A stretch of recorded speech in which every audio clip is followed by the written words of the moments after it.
आज बैठक पार पडलेली आहे. महानगरपालिकेच्या निवडणुका लागतील त्या अनुषंगाने ही खूप महत्त्वाची बैठक असेल भाजपची. महानगरपालिकेच्या निवडणुकीच्या संदर्भात नाही तर जनतेची जी कामं आहेत, कारण आपण जर पाहिलं तर लागोपाठ 2 निवडणुका झाल्या, लोकसभा झाल्या, त्याच्यानंतर विधानसभा झाली आणि मध्ये ज्या आचारसंहिता होत्या आणि आचारसंहितेच्या काळामध्ये जनतेचे बरेचसे प्रश्न हे प्रलंबित होते. ते प्रलंबित असणारे प्रश्न सोडवण्यासाठी आम्ही सगळे माजी नगरसदस्य आणि आम्ही सगळे कार्यकर्ते इथे महानगरपालिकेच्या माध्यमातून जे पालिकेची कामं आहेत आणि पालिका आणि महाराष्ट्र शासन अशी दुहेरी जी आहेत अशी कामं सोडवण्यासाठी आम्ही इथे महापालिकेत आलो. तर 2-3 महिन्यात निवडणुका लागतील असं वाटतं. भाजपनं कशी तयारी केली आहे? किती जागा लढायची? 100% महानगरपालिका असू, लोकसभा असू किंवा विधानसभा असू, भारतीय जनता पार्टी ही सक्षम पार्टी आहे.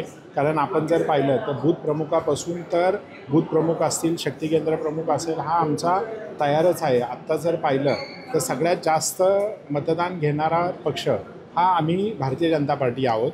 आणि आता आमची सदस्य अभियान नोंदणी अभियान पण चालू झालेलं आहे.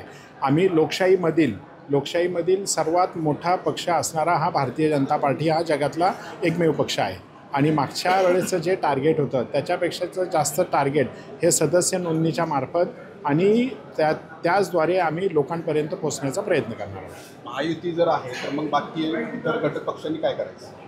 नाही, महायुती आहे नाही. महायुती लोकसभा आणि विधानसभापर्यंत होती. अजून त्याच्या स्थानिक स्वराज्य संस्थेच्या निवडणुकीमध्ये महायुती असणार का नसेल ते अजून वरिष्ठांचा निर्णय झालेला नाही.